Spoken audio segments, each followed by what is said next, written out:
Kevin, you motherfucking avatar. You better start the fucking after the show now, motherfucker. Avatar ass bitch.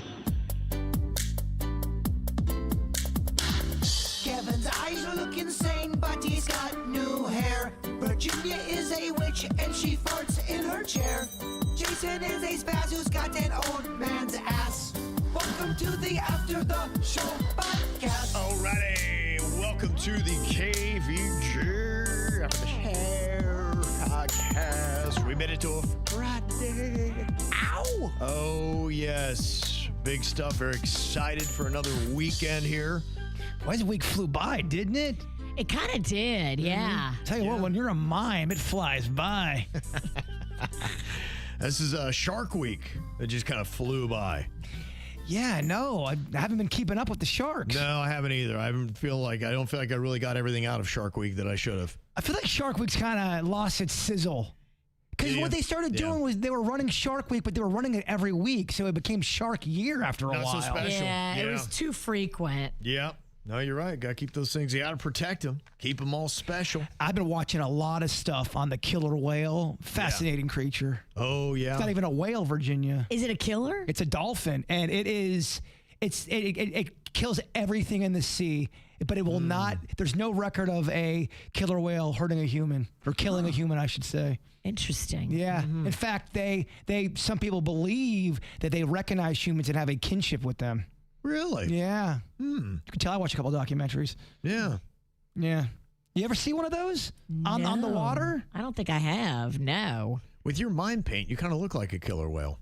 I don't hate that for a name either. Yeah. Killer whale? Yeah. Killer mime? Bring the amazing killer whale to the stage. Okay. And it kind of just makes it sound like you're portly. Yeah, I know. Yeah. I'm working on that gut.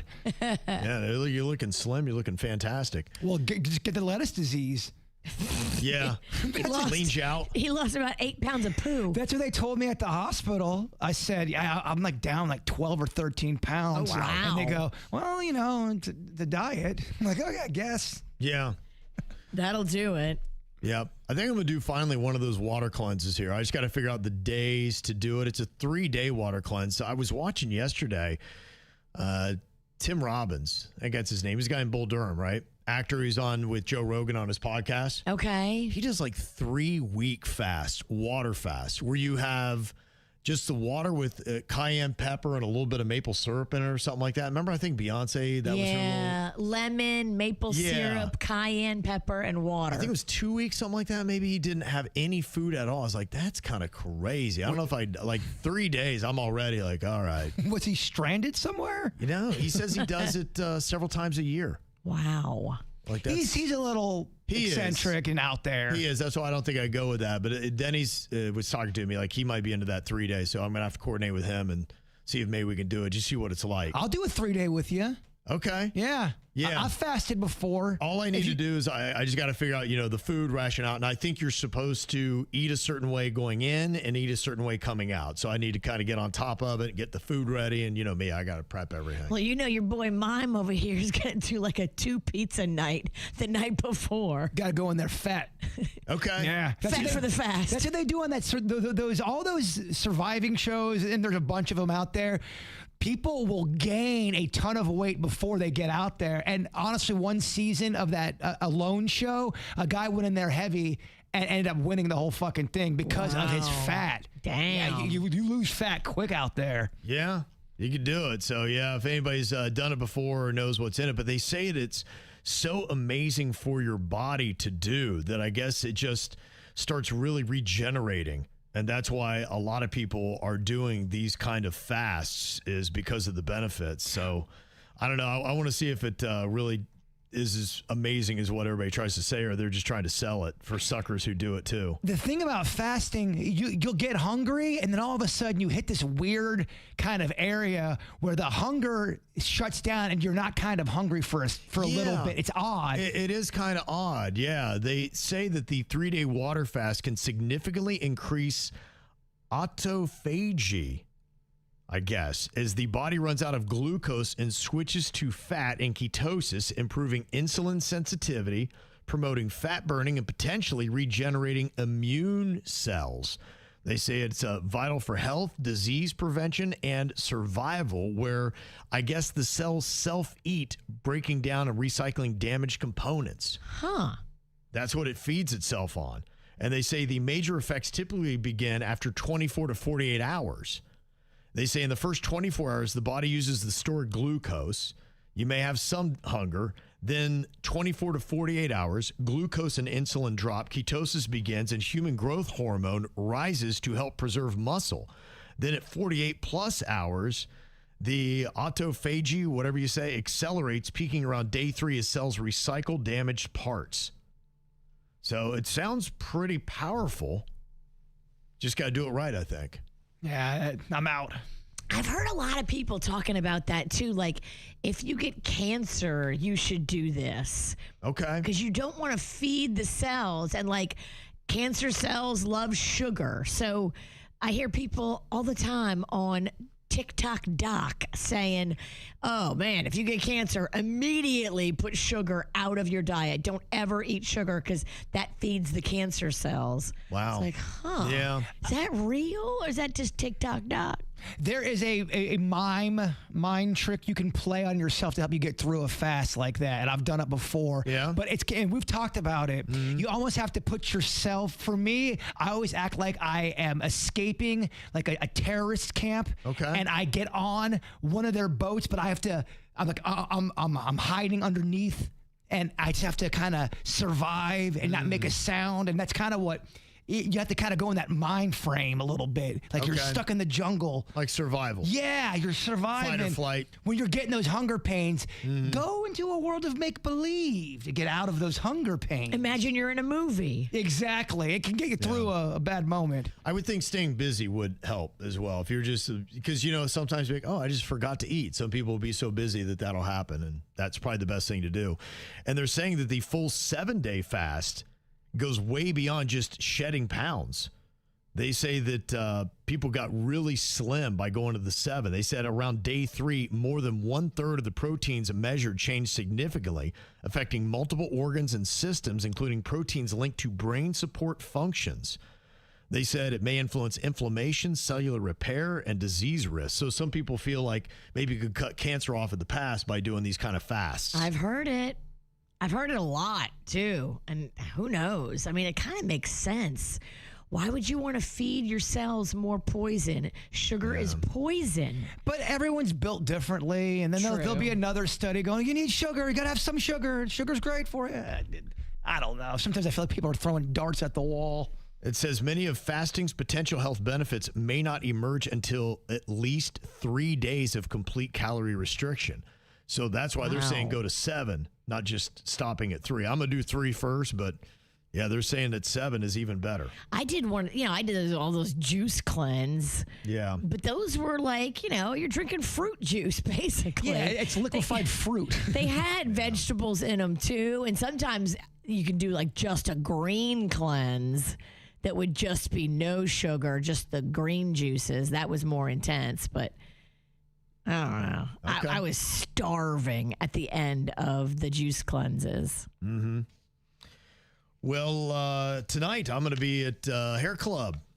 They're doing kind of an open house thing. So if anybody's got any questions about their hair, or if you're losing it and you want to see all the different ways you can hold on to it or get some hair back or whatever. Hairy After Dark. That is. Yeah. I like that.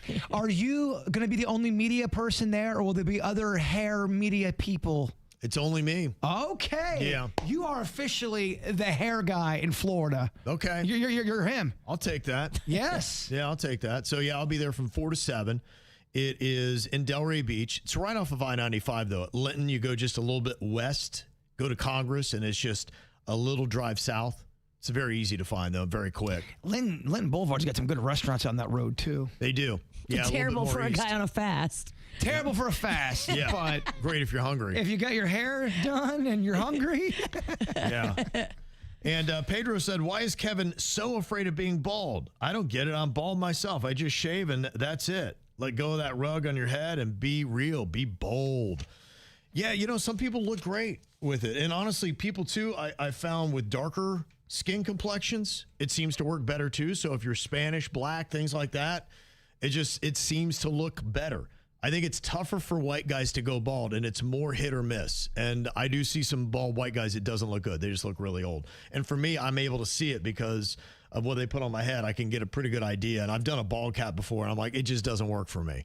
It's a massive difference. If I had a darker complexion and a better facial structure for it, I would have no problem. I'd be so happy if I could shave my head. I get it. You're right. Everyone's different too. I mean, that's something that I think it looks great. I think because there's sometimes people do hair stuff depending on who they go to, and you go, no, it looks great, man. Yeah, it looks great. And deep down, you know, it does not look good. You don't have one of those big giant heavy heads either, like a Vin Diesel or The Rock. Yeah. Those guys look good bald because they got a big ass head. Right. You don't got that. No, it just doesn't work for me. I mean, trust it. I know. I mean, you know, look, if I get out of media one day and all that stuff, I may just say, you know, screw it. But, you know, while I still got to do camera stuff and all that. Well, you still have to read the comments. Yeah, it's trust me, it's better for me to have. Better for me to have hair. It's just, it's so easy to go after. Yeah. Shut up, you bald fuck. Yeah. Somebody said, I saw the video Kev posted a while back. He's like, yeah, he does not look good bald. You're right. Keep the haircut. No, you're right. You know what? It's true. It's honest. I love it. You're right. The hair definitely works better for me. So that's why. You would never do the Dr. Phil. If you were to ever go bald, you would just shave the whole thing off. Yeah, I think so. Yeah, I'm not a fan of that look. I don't know. What are you doing at that point? Right. I mean, well, you're either in or out. Exactly. What are you doing? I'm an in or out kind of guy. That was it. Right before I went to hair club, I was going to shave. That was going to be the option.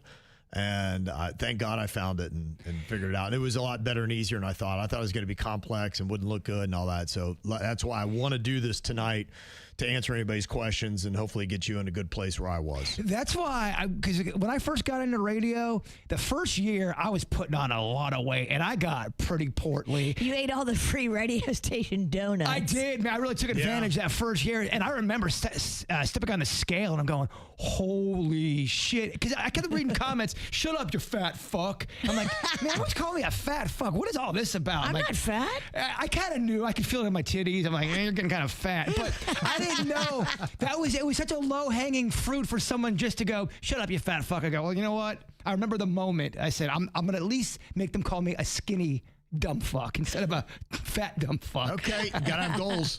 Yeah, it was just such a low-hanging fruit thing. Shut up, Right. fatty. I'm like, Yeah. Well, we're getting an email here from Gunther, our Japanese correspondent. Ooh, lives tell in us Japan. everything, Gunther. He said in the title, Virginia is wrong again. What? oh, damn, you were all happy to hear. I was all happy to hear from him. Now you gotta take it. Oh, fuck you, running. How do you say fuck you in Japanese? He said, I'm a couple weeks behind, but Virginia is talking about how dangerous microwaves are because speed cooking damages the molecular construction. You asked what research Virginia has done, and she replied by saying Japanese people believe fast cooking is harmful to the food. I read that. He said Japan absolutely loves the microwave. They're all about convenience. These fuckers don't even remove the plastic from the containers before microwaving their stuff. Unfortunately, Japan is pretty far behind when it comes to air fryers. The kitchens are so small here that most people don't have conventional ovens unless you're rich. So the microwave is used a lot here in Japan. I don't know. I saw it on something. Is that the source you're I citing? think it was. She's calling Gunther wrong because she saw it on something. Well, I think it was CBS Sunday Morning. They were doing a whole thing about Japan, and they were talking about how some people, maybe it's high-end Japanese cooking, doesn't like speed cooking because they believe that it doesn't respect the food. Cite your source. I saw it on. I saw it somewhere. I'm 90% sure it was CBS Sunday Morning. You're using that 90% a lot lately. She really is, and yeah. I don't give you 90%. 9 out of 10 times. And I'm actually 90% sure she's wrong. So I'll go with 92. Based on that email. Which 90 do you believe more in? I'm going to go 100 after that email. Well, I'll look it up. I will fucking look up that special, you two So a guy who lives in Japan, you're going to tell him he's wrong? Yeah, I am, because I'm Okay. telling you, I saw it 'Cause on the you saw it TV. somewhere. I saw it on the TV, bitch. Go take it up with CBS. So what the TV told you is more accurate than the guy who's living in Japan. Yeah. Okay. CBS reporting, I would say, is more accurate than Gunther. No offense. I hope. The guy who's actually living there day to day and has for years. Yeah, the news network that has people over there reporting on it. Yeah, because everyone really trusts Yeah. the news these days. Yeah. I do. I trust CBS Sunday Morning. My only wish would be you do find the story, but it's not CBS Sunday Morning. It's a completely different show. That's possible, too. okay. All right. At least you brought in CBS Sunday Morning and said, TikTok. TikTok told me that, Kev. It still might have been TikTok. It probably was. You're trying to fucking bring Now CBS we're getting Morning somewhere. down. I don't want to bring CBS down. There's a CBS Morning clip on TikTok. But what's impressive, I think it's impressive, is the fact that she will challenge I know. and not give up swinging. Freaking guy lives there. The motherfucker lives there. You know that Yeah. shit, douchebag? Oh, yeah. In Japan, here it is, motherfucker. In Japan, life lessons of healthy eating. They had a correspondent go over there and do a whole interesting as fuck segment all about how they eat in Japan. Go look it up. It's on cbsnews.com, bitch. And does it say anything about the microwave in that? It talks about speed cooking and how they don't love it. They don't love it in high-end Japanese cooking because it doesn't respect the food. I don't know what kind of low-budget places Gunther goes to. Well, I think but he's talking in the about places that are documented in I this think he's special. talking about people that live in Japan day to day. Well, He's that's talking what about- this is. but That's you're what this was about. Well, you said high end. No, this was about everything. This was about Japanese cooking in general. And it's all about lessons in healthy eating, things we can learn from how they do it in Japan. Adam Yamaguchi went over there and did a whole thing about it. Go read the fucking story or watch the video, bitch. Okay. Well, I'll ask, who do you trust, Virginia or Gunther? I'm looking at it right now. cbsnews.com/video/in Japan life lessons healthy eating. Yeah, I got to tell you, I think if it's Gunther versus CBS, I think I'm going with Gunther. Well, then you do that because you and your dumb hair. Do it. Yeah. I don't know. I mean, Do it, rug he boy. seems very credible here. I'm Virginia. looking at I don't know. CBS News and I'm believing There's a lot of them. stuff I hear on them networks. I don't even trust Virginia. Yeah. Okay. Well, I'll let the people. It ain't political. I don't trust them on nothing political. I trust only on Japanese cooking. Well, it's all about Japanese life lessons, and I thought it was so interesting. Yeah, okay. The difference between the American diet and the Japanese diet, and how we look at food, especially like how we start with our school children to where we start with in the workplace. Like in Japan, documented in this thing, they do it way different than us, and I like the way they do it. Okay. You got decent numbers, Virginia, and you're starting to win some people over. You're at 42%. Gunther can suck it. Okay. Wow, who would have thought Gunther's email would have thrown such a landmine? When I come know, to yeah. Japan, I'm going to come look you up just so I can say how dumb you are to your face. And what if you go to Japan, you realize that they're all using microwaves and that you were wrong?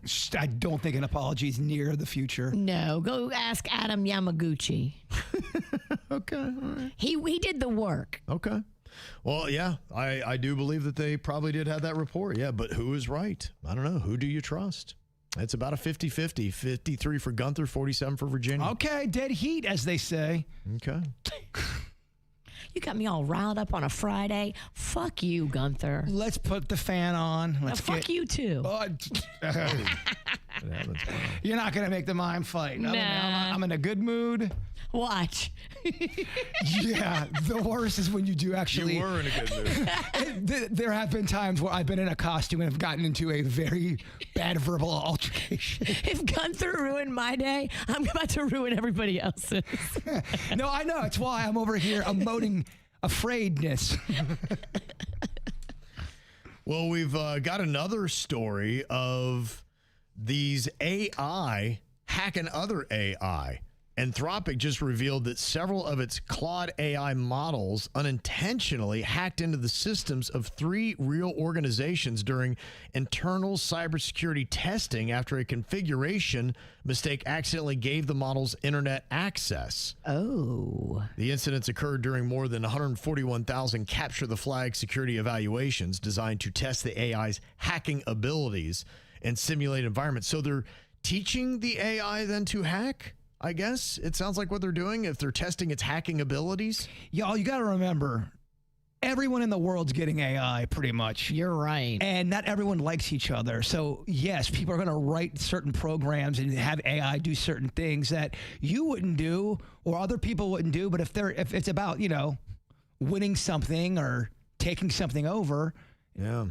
Says the disclosure comes just days after OpenAI reported a similar incident involving one of its AI models, highlighting growing concerns that increasingly capable AI systems can perform real-world cyber attacks if safety controls fail. Now, our own AI engineer, Keith, he said, ChatGPT did not attack anyone. It hacked them. Says the other day you covered the story about how OpenAI attacked other AI. That's not what happened. Yeah, I should have used the word hacked. The AI they have is now smart enough to know that cheating is easier than hard work. The reward having the AI was smart enough to need better fences. I wanted to add a little bit more framing to the story. Despite the sci-fi framing, this wasn't just a chatbot sitting on a server that suddenly decided to turn evil. It was a language model. Oh. Okay. Yeah, but that's I thought we kind of assumed that anyway. We knew ChatGPT wasn't doing it. I thought we kind of all assumed that someone was breaking in or hacking into it and doing that. Because my ChatGPT, like I said, is buttoned up. Even the word hell, they're like, we can't say that word. It's very prim and proper. It is. So, yeah, an outside force is going to have to fuck with you. Yeah. He said, I'm not trying to minimize how serious it is. Genuinely alarming that the system was capable enough to escape the intended boundaries of the test. The danger just isn't that it developed evil intentions. The danger is that sufficiently capable models can exploit weak containment, which means researchers may need stronger isolation, possibly even a literal air gap, whatever that all means. But yes, so it sounds like everybody's got cautious concern when it comes to all these kind of things. You're starting to hear more people talk about it, only because no one will shut the fuck up about it. It's everywhere, and it's going to be everywhere. There's no sign of it slowing down, and I know people get burned about hearing it. The reason why we talk about it is because, it's going to be in your life, whether you like it or not. And you got to adapt, I think. And the problems that I have is when I hear them explain it, I don't understand it. I don't know if anybody else has that. Elon Musk was just telling me last week, and I was watching a video interview with him, and he was talking about how I don't need any money anymore. I'm like, wait, what? That's what I was talking about. 10 years we're going to live in a utopia. I'm like, wait, what is this? How is this going to happen? Here he is in this interview. What do you want money for? You want money for goods and services, right? You want money for, obviously, food, housing, transport, entertainment. Well, if that is so abundant that there's more, that the robots and AI are providing more goods and services than any human could possibly consume, what do you need money for in that case? Yeah, I just don't even understand that. I'm like, well, I mean, you're going to need money for the goods and services, but what? They're just going to hand it all to me? Am I goods dumb? And services are going to do everything for free for me? Am I dumb? Because what, robots are doing it? Because they're talking about robot maids, but that's still $30 an hour. Like, I still need money. Why all of a sudden am I not going to need money? He's trying to wish this into reality because he's making all the robots.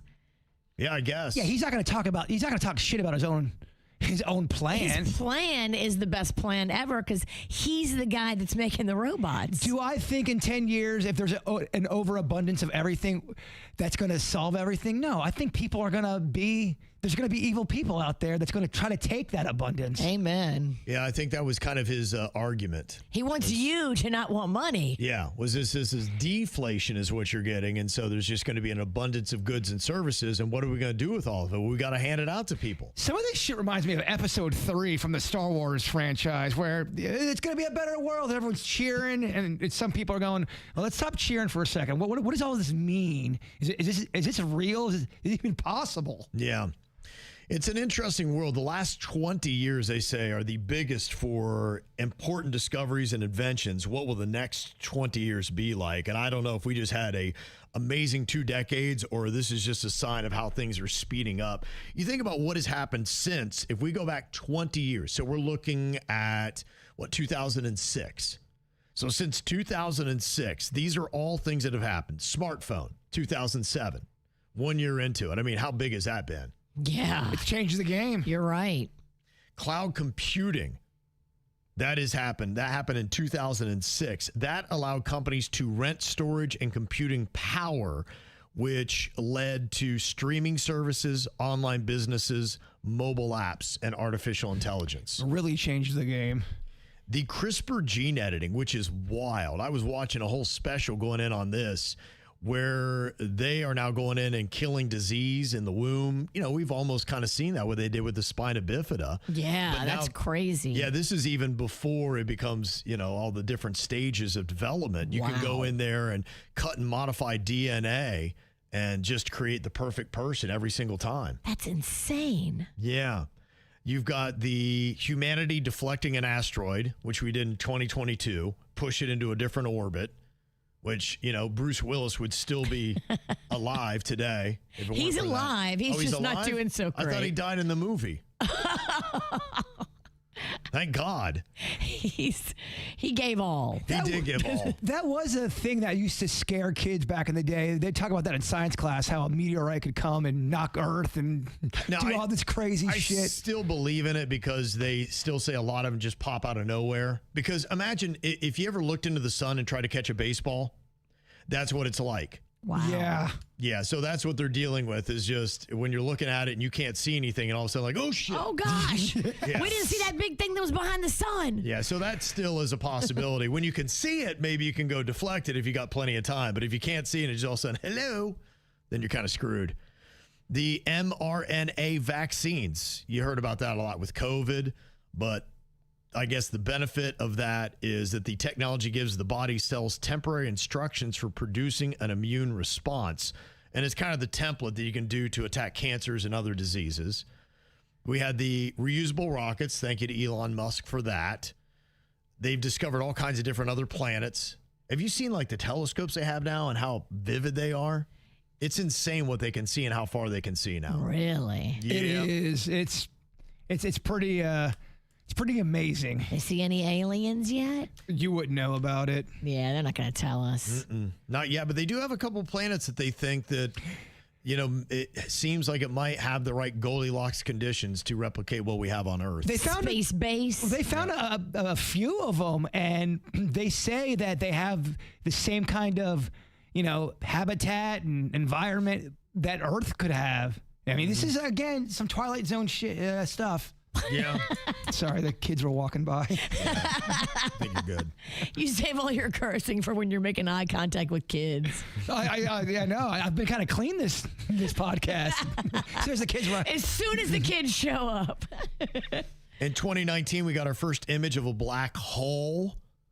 And they say that that is pretty significant to have that. Did it have a sun in it? They say the black hole. I didn't say. Yeah, I get what All you're right, saying. you just got Virginia. You walked in her I corny did. ass I walked joke. into her Soundgarden trap. Won't you come? Won't you come?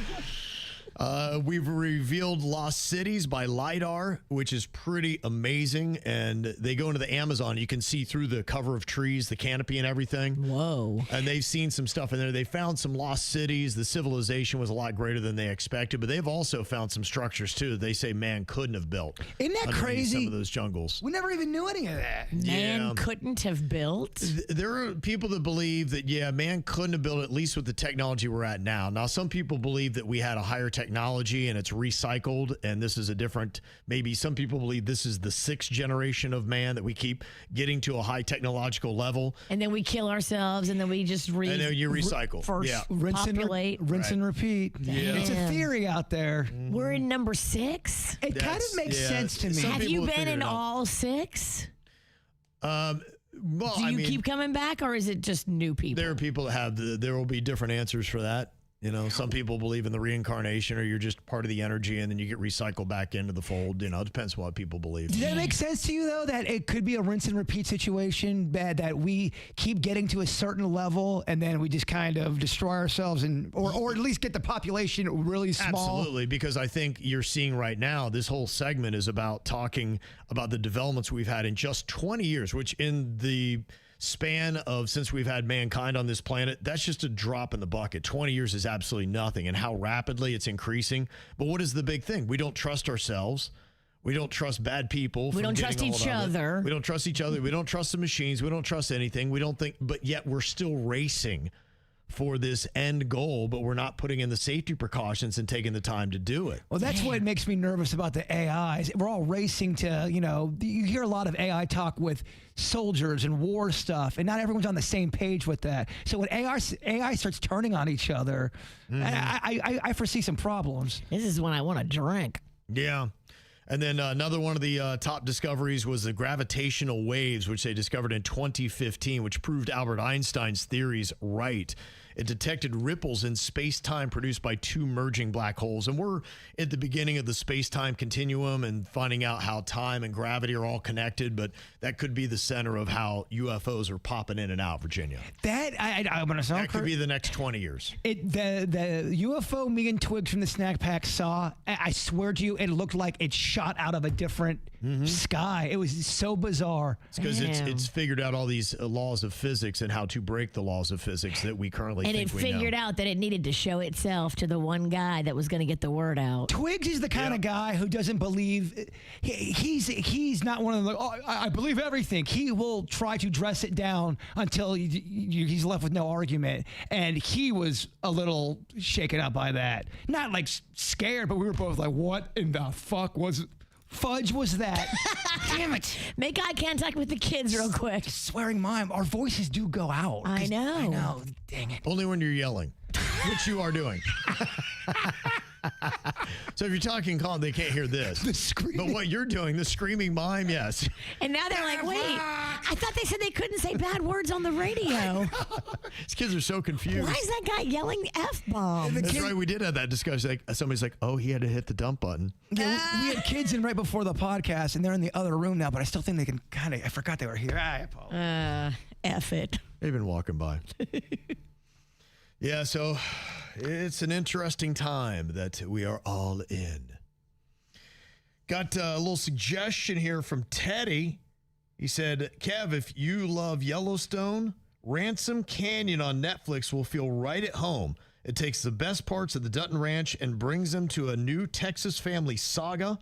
A rugged Texas rancher fights to save his family land while falling for a past love who just returned to town. Teddy sent that out, and my wife is all into that. She pulled that up the other day, and it looked like one of those traps she sets for me, where it looks like either a rugged cowboy show with some badasses, or it's a football show, or it's something that has great history in it, and then I get sucked into some freaking romance show.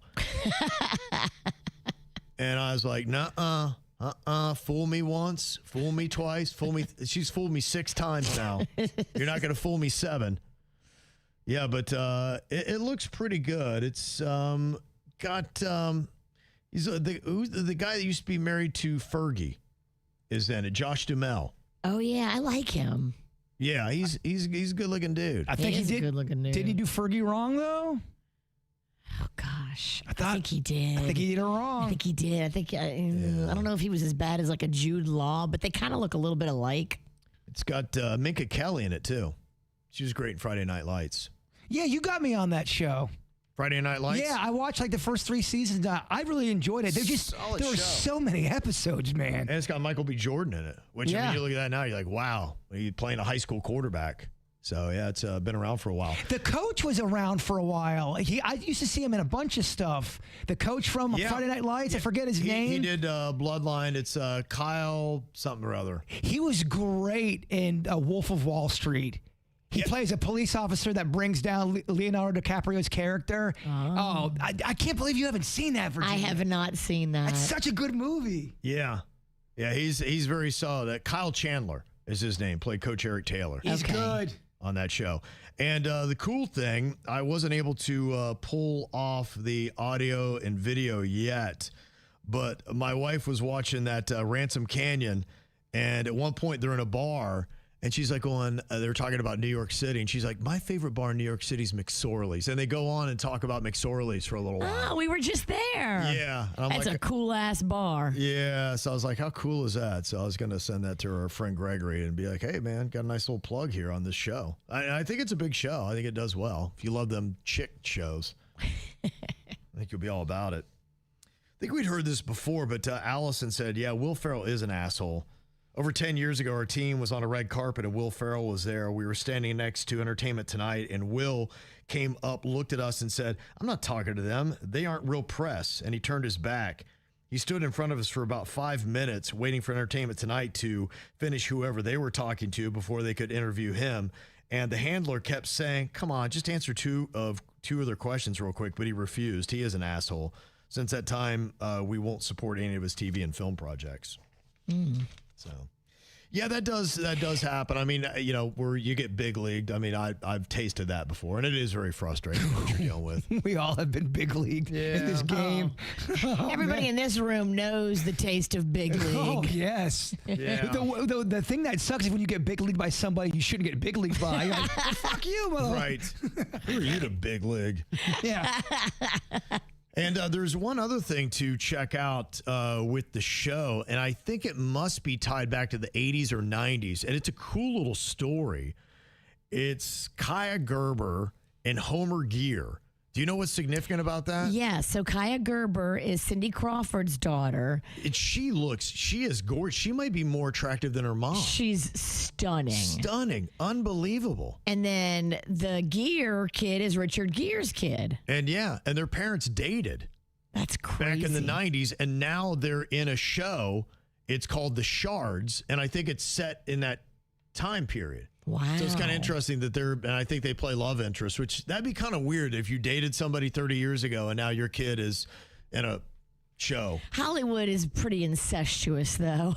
Yeah, I guess it is. If there's a business. Everybody you've dated has a past. Yeah. and probably a future, too. But it'll be interesting to see. Here they are talking about working together after their parents had dated. I had never met Homer until we started filming. 2 weeks before, we met at a bar with all the other cast, and we became friends. He's so wonderful. He's so funny. He makes me laugh so hard. And he's the greatest scene partner ever. And really, he's just such a supportive environment. And we've gotten so close over this process. From the inside, it's really normal. You know, we just became friends as coworkers before we started working, and she's become a really close friend. Yeah. Okay. I could be friends with anybody for that much money. As much money as they're getting paid to work together. Sure. Yeah, we are best fucking friends. Anybody? I can give you a list of names where you go, I'm out. I eat it. You $1 need million paycheck to do a movie. I am going to love on my co-star. Yeah. And Skate to Beach was saying, yeah, I think Richard Gere and Cindy Crawford were actually married. I couldn't remember if they were just together or married. You know what? I get Cindy Crawford, I get the Julia Roberts thing all mixed up. And I can't remember that far back as to what happened. But yeah, that's very possible. She said they were married. Julia's gorgeous. Cindy's even prettier. Julia had a You're right. Julia had a reputation of kind of being a man stealer, and that was kind of behind the scenes. I do remember that. Yeah, Danny Motor, her husband, is actually, that was the story, right? Yeah, he was else. married. But the press kind of made her out to be America's sweetheart, and behind the scenes, she kind of was not America's sweetheart. She was kind of a jerk. I wasn't there. You only hear reports on it, but the reports are she wasn't always the best to work with. Her brother seems like an asshole. I wonder what the family's like. Eric Roberts? Yes. In fact, he didn't even show up to his daughter's wedding last weekend. I don't know if he was invited. Okay. Julia was there. He tries to say that the relationship's all good with his daughter, but if you have a good relationship with your daughter, how is Julia the aunt at the wedding and you're not? Exactly. That doesn't mean you have a good relationship. Something's not right. I mean, unless you were bedridden, that's the only reason why you wouldn't be there. True, and we don't know how his health is. Was he eating lettuce? But then he got healthy enough to do the interview to say that we have a great relationship. So I don't know. I think you have to say that. If you want to work in Hollywood, you got to be agreeable when Julia Roberts is your sister. It's Hollywood. They make shit up all the time. Exactly. That's what they do for a living. They're all acting. They're acting. Even when they're doing interviews, they're acting. You're right there. You're right. Everything is a lie. The world is a stage. Well, sad to say, I was very excited. We had a big booking for today, and I don't think it's going to unfortunately come through. Why? I don't really know, but we were going to really learn some very important things here today. We had Charles Stewart booked. He's otherwise known as Snake the Bigfoot Hunter. I was excited for this, obviously. Yeah. And Oh, no. We don't get to talk Oh, to. come on, man. Virginia, he discovered a Bigfoot corpse a couple years ago, did a DNA test on it, and has been taking this thing around to state fairs to show it off. You know What's what? not credible about that? We only have so many minutes in this life, and this is just God giving you a gift. Hey, I've heard of this guy before. Well, then you talk to him on your own time. Oh, I will. You don't think I'll do it? Dare me. Write me the Cliff Notes. Yeah. Oh, come on, man. What if is there a reason why? Is it a tech issue or is it on him? I don't know. We're thinking maybe that Snake might not be reliable. Oh. Yeah. Snake, we're going to make history today. I know. Yeah. So sadly, I apologize. I want to bring that up to the end. I'm glad I didn't tease that. How disappointing would that have been? Well, I was all jacked up I for know. it. You did tease it to Jay Bird. I did. You I teased did. it. I told it yesterday. I texted everybody. I'm like, a big, huge programming announcement. I'm like, we got Snake, the Bigfoot Hunter book. I had questions written down. Huge sarcastic announcement. Yeah. Well, we'll see what we can do. I don't know. Maybe it's just, who knows? Hey, Look. you win some, you lose a lot. Sometimes the universe gives you a gift on a Friday. Virginia's so pumped. If She was like, "Who the fuck is Snake? What is this guy?" She was bitching back yesterday. Oh, yeah, I know. I never heard of it. Yeah, fuck you. And they use microwaves in Japan. Yeah. In your face, Gunther. Yeah. Fuck you too. Don't say his name. Fuck Snake and yeah, fuck everybody. Don't say his name to me. All right, y'all have an amazing weekend. We'll see you back here on Monday. F you, Goodbye. Gunther.